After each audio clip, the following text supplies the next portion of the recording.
Oh, this is Reverend Don Lewis coming to you from the beautiful metaverse, and more specifically from beautiful Danville, Illinois, homeland of the Corellian tradition. And this is Midday with Reverend Don. And as you know, if you follow Midday with Reverend Don, you can type your questions or comments into whatever platform you happen to be watching on, and they will appear here in my chat room, and we can talk directly. And I love talking with all of you. I love to see you every day, and I hope that you enjoy the program. And this week, we are doing Defense Against the Dark Arts. Um, and yesterday, we were talking about personal shielding, the importance of keeping our energy clear and our energy defended and shielded against anything that might cause us problems. Hello to Janet in the chat room. It's good to see you, Janet. Today, we're going to be talking about spatial cleansing and shielding. That is to say, not just ourselves, but the things around us. And hello to Tom in the chat room. It's good to see you, Tom. So, where do I begin with this subject? Well, let me start by saying that it's perfectly natural in life that every person and everything that has energy naturally gives off a certain amount of energy and naturally takes in a certain amount of energy, no matter what is going on. If you walk into a room, you're naturally going to feel and sense the energy of that room. Hello to Rajput in the chat room. And that's because you're absorbing a little bit of it. You're also going to be putting some of your own energy into that, unless you're extremely highly shielded. But generally, this is a thing that happens. And generally, there's nothing in the world wrong with that. That's part of how we get a sense of each other. It's part of how we know each other. It's the energetic equivalent of dogs sniffing each other's backsides.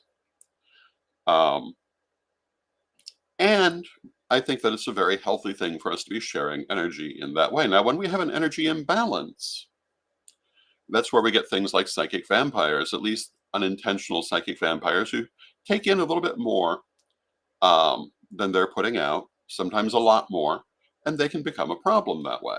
And hello to Asidionis in the chat room. It's good to see you, Asidionis. And of course, there are always the problem of people who are deliberately putting out negative vibrations or negative actions. Now, so far we're talking about how we naturally exchange energy as individuals. That's what we were dealing with yesterday. How do we shield our energy to keep out negative effects or to remove negative effects? How do we do that? We talked about that yesterday. And of course, we talk in greater detail in the many things I've written over the years about how to do this. And as I was saying yesterday, I'm not always blunt about all of the aspects of these things when they're first introduced. Sometimes you have to read a little farther to get some of it.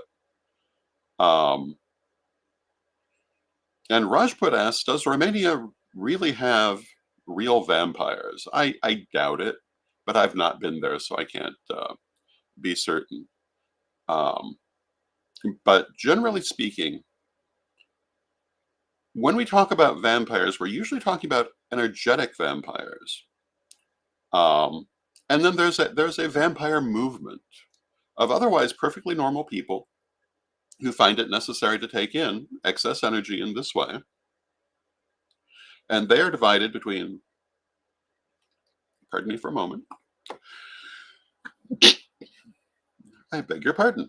They're divided between people who are energetic vampires who take sustenance from other people's energy, and people who actually are sanguine vampires who actually do the blood thing. So there are people who do that, but they are people. And hello to Renee in the chat room, and hello to Jade in the chat room. It's good to see you both. And they're certainly not unique to Romania. You will find this all over the place. And I've known a number of them who are very nice. Generally speaking, at least in the vampires that I have known, it's a very consent-based situation. I'm sure there are those who don't fall under those rules, but there are always going to be people who insist on being less than appropriate, no matter what movement they're part of. But as I was saying, there are always going to be people who are putting out negativity. If you followed things that I've been doing for a number of years, you'll know about the peace campaign, which was created specifically to counter negative energy in the world. And that certainly was not done in the premise that there's no negative energy.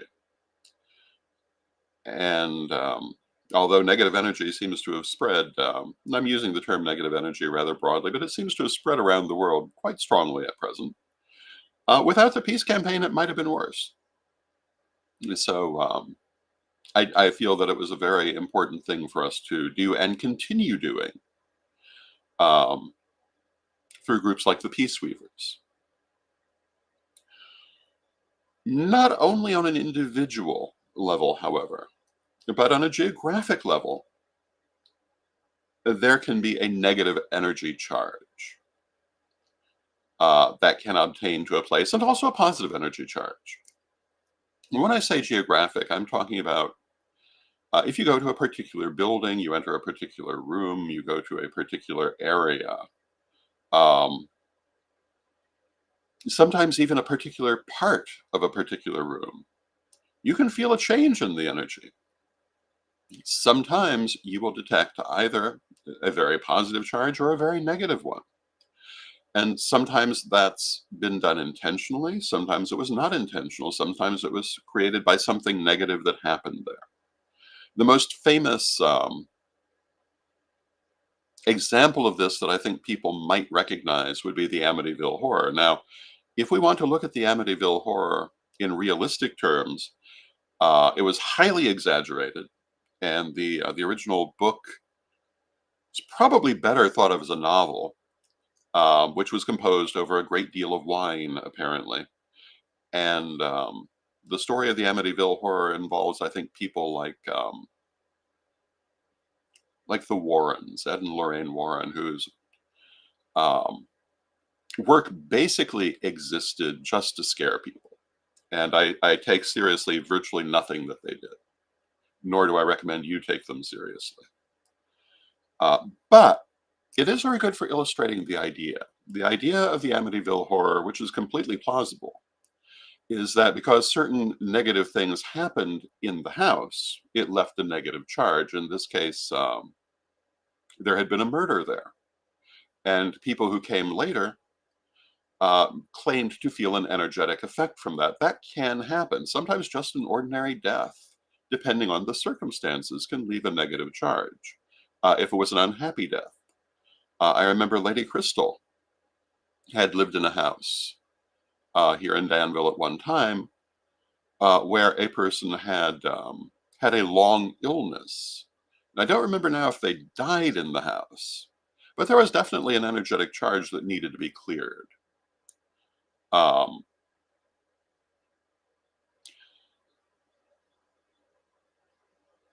and Rajput says, if we watch horror movies in which lights are flickering and twinkling, is this due to the negative charges of the soul?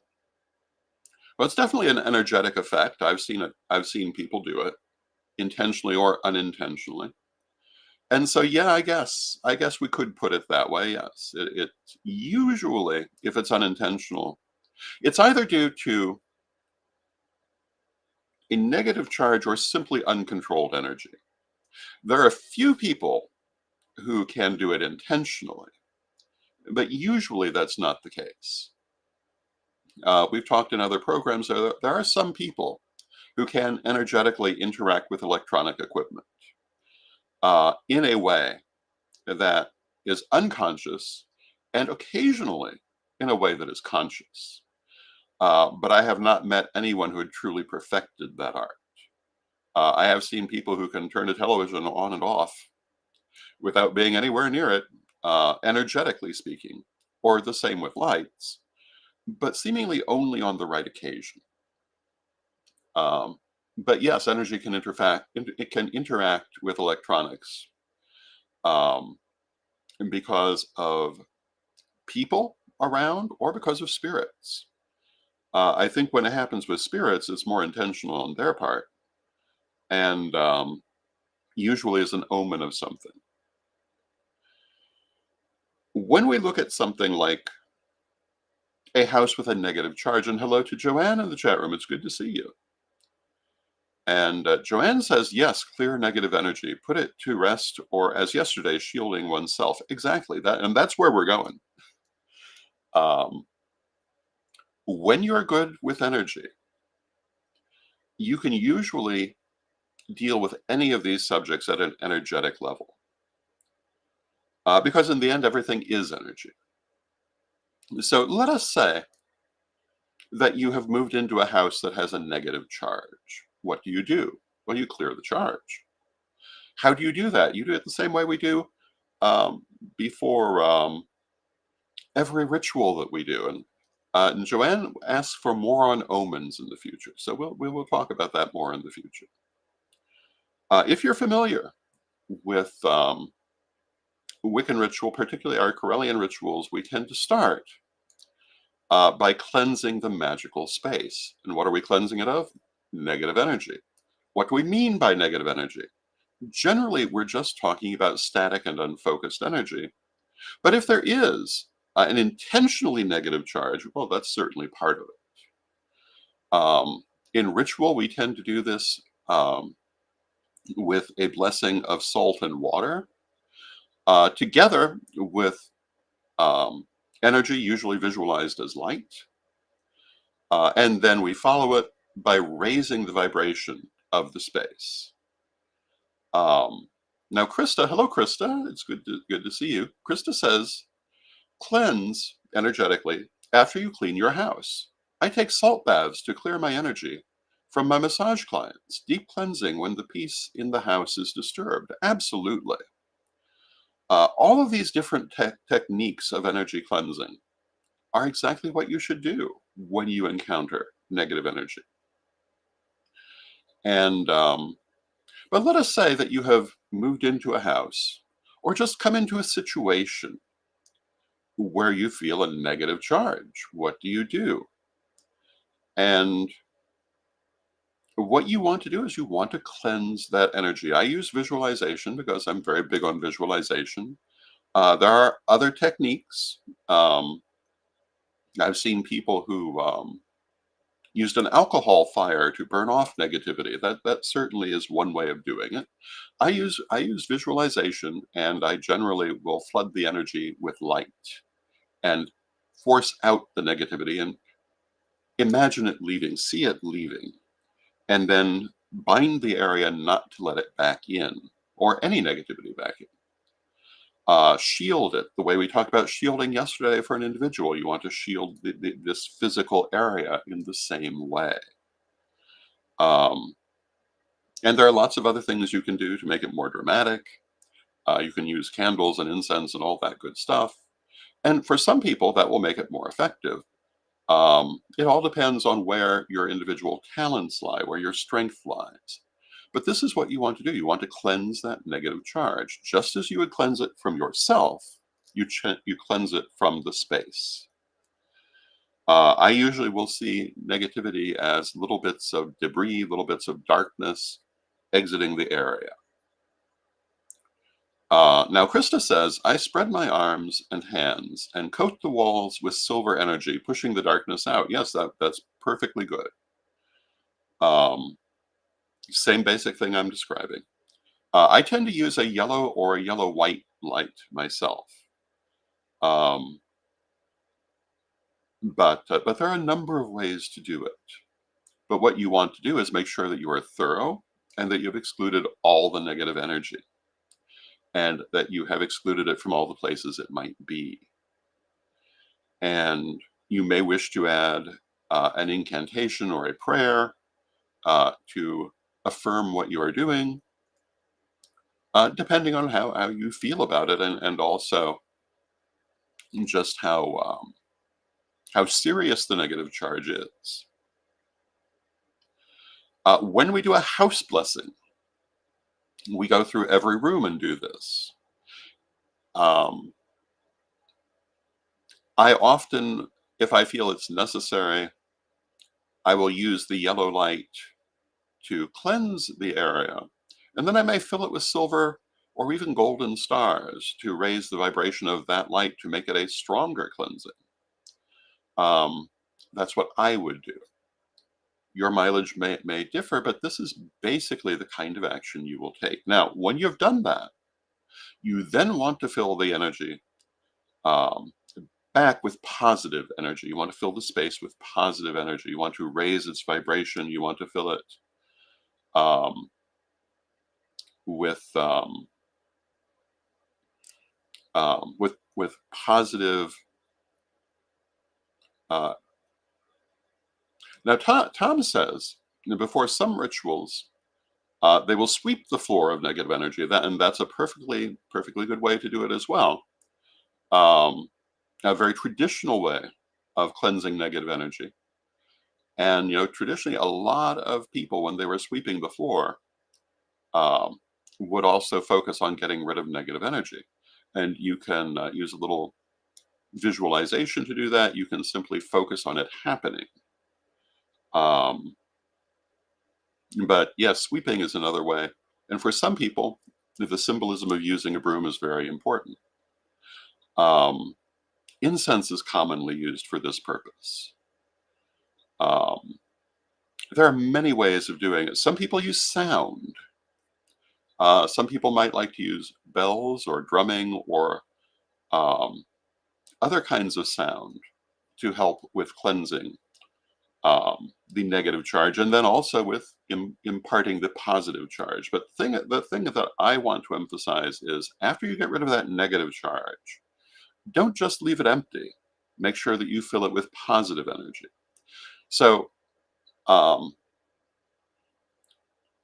although there are many ways to do ritual, in most Corellian rituals you will see they will begin by cleansing the energetic charge of the space, and then by charging it, by raising its vibration. This is usually done with salt and water, and then with fire and incense. But it can be done in many other ways. The point is doing. As I say, I personally tend to use a lot of visualization. Not everyone is equally comfortable with that technique. Not everyone is equally good at it. There are many ways to do it. It does not have to be a house in which something terrible has happened, like someone being murdered in the bedroom. Um, it is good to do for any kind of negative charge. Maybe there was an argument. Maybe somebody's just sitting there, they're obsessing over negative things. Whatever it is, if there's a negative charge, cleanse it. And I don't see that as ever being a bad thing to do. Because all you're actually doing is restoring the energy to where it should be in the first place.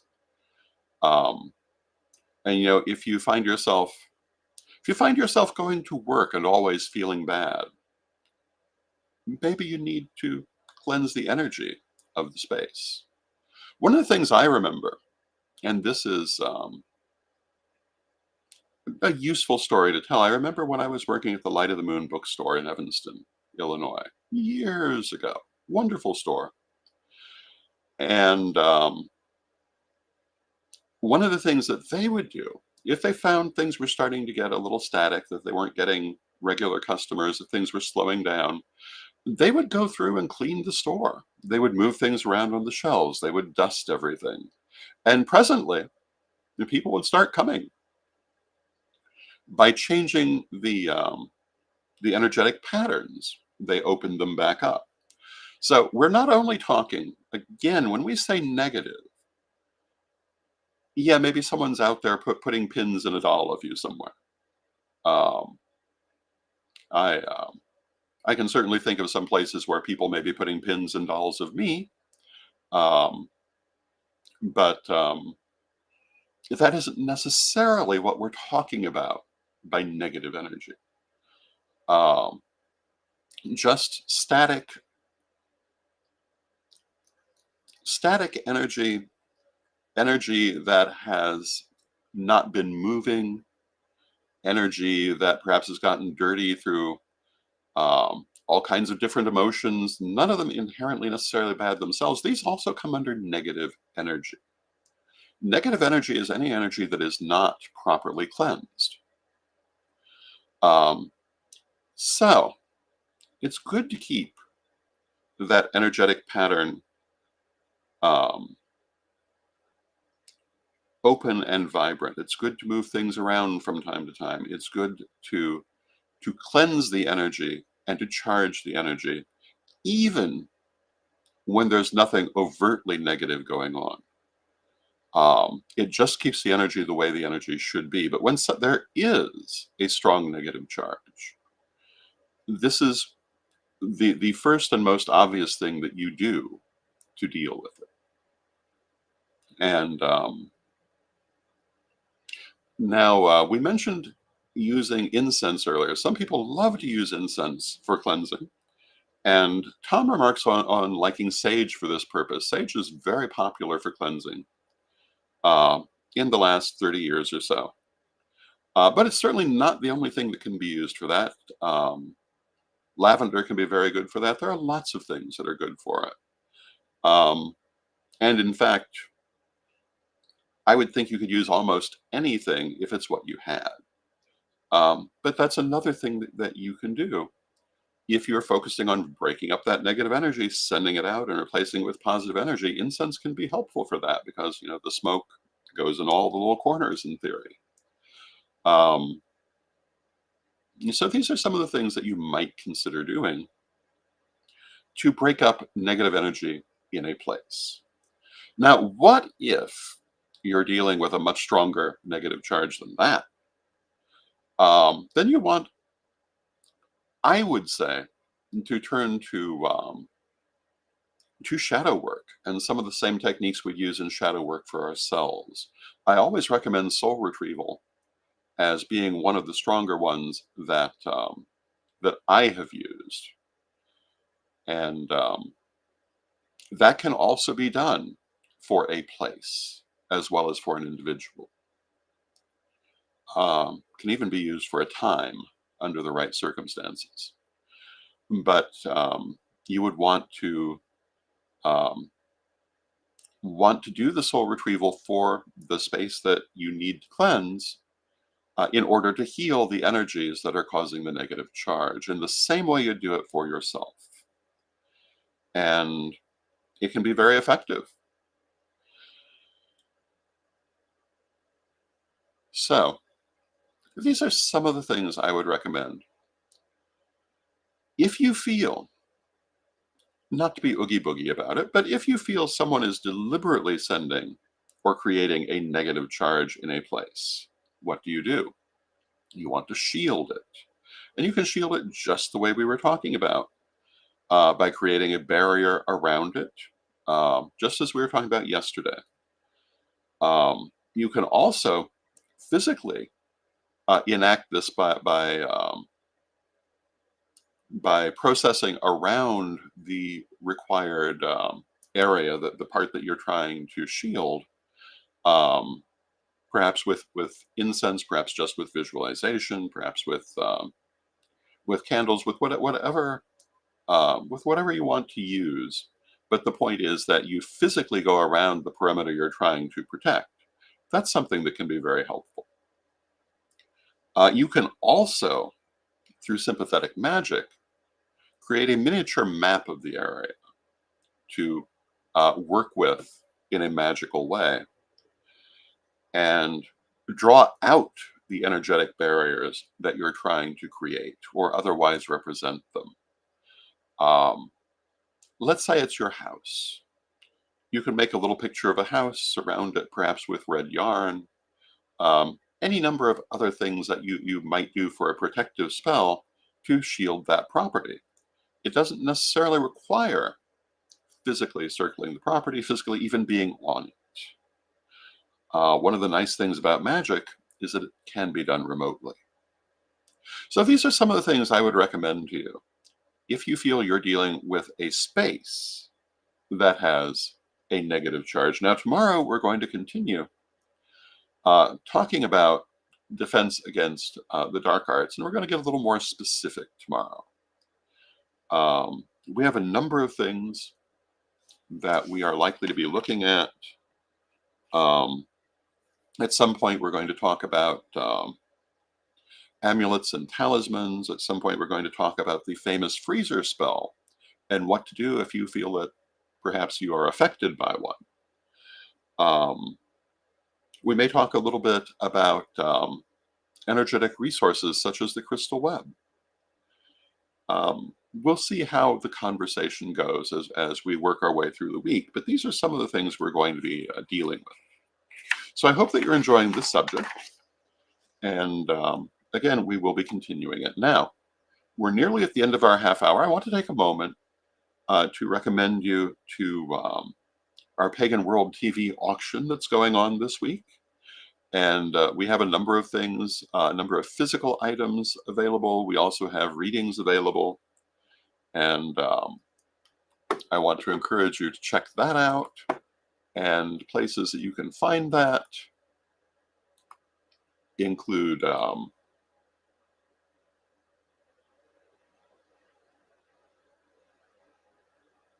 at Pagan World / pagan-world-auction at paganworld. Let me just make sure I got that correct. Yeah, at the Pagan World site. You can also find us at eBay under Pagan World TV. And this helps to support the things we're doing here at Pagan World. So hopefully you will have a look at that. And hello to George in the chat room. It's good to see you, George. And George says, dang, I missed you. I'll have to watch replay. Well, you know, that's the nice thing about this format, because it will be here in replay. So thank you, everyone, for joining me. I love spending this time with you. I love talking with you. I hope that you're enjoying this subject and finding it of help in your life, because, you know, we all, from time to time, do have to deal with negative charges we may encounter, just as a normal part of living, and occasionally because of the animus of others. So let us close with our prayer, as we always do. Divine Mother Goddess, Divine Father God, beloved ancestors, we thank you for all that you do for us in our lives, and we ask you to be with us and to help us to keep ourselves safe in a world that is not always safe. Help us to protect our boundaries, both energetically and personally, and to make our lives as peaceful and joyful as we can. Beloved Mother Goddess, beloved Father God, beloved ancestors, we thank you with great love and with respect, knowing you are always with us, but from respect, we thank you for your presence. May you be blessed now and always. And I thank you for your presence. May you be blessed now and always. And I will see you tomorrow when we will continue our week of defense against the dark